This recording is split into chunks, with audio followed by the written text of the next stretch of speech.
Separatist Armenian forces in Karabakh have reportedly agreed to the terms of a ceasefire proposed by Russian peacekeepers after suffering a series of battlefield setbacks at the hands of the Azerbaijani army. The ceasefire agreement means the separatist forces will have to disband and withdraw all heavy weaponry. After a month of rising tensions in the region, Azerbaijan this week sent troops backed by artillery strikes into the region in an attempt to bring the separatist forces to heel. Combat positions, military vehicles, artillery and anti-aircraft missile installations, radio-electronic warfare stations and other military equipment belonging to the units of the Armenian armed forces have been neutralized. Azerbaijan reiterates that the civilian population and civilian infrastructure facilities are not being targeted, and only legitimate military targets are being incapacitated.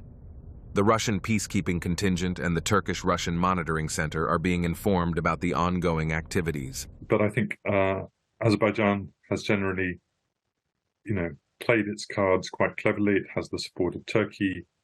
It's certainly done these deals with the European Commission, and it's kept fairly good relations with Russia, all of which, I guess, gives President Aliyev the confidence to try to do what he wants to do in Karabakh, I guess. Armenia and Azerbaijan were both members of the Soviet Union, and in the 3 decades since its collapse, they've already fought 2 wars.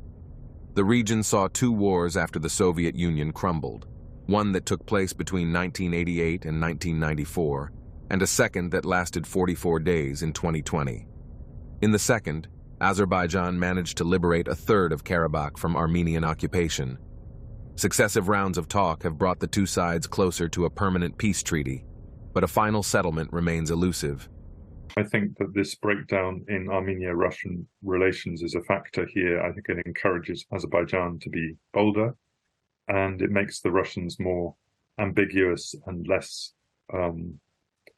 willing to intervene. And it's quite possible, indeed, that the Russians want to use a crisis to instigate regime change in Armenia. But whether they will succeed, it's a bit hard to say. An agreement was reached on the suspension of local anti-terrorist measures. The units of the Armenian armed forces located in the Karabakh region of the Republic of Azerbaijan, the illegal Armenian armed groups lay down their weapons, leave their combat positions and military posts, and are completely disarmed. Units of the Armenian armed forces leave the territories of Azerbaijan. Illegal Armenian armed groups are released. The second paragraph. Weapons and heavy equipment are delivered in parallel. The third paragraph. It was ensured that the listed processes were carried out in coordination with the Russian peacekeeping contingent.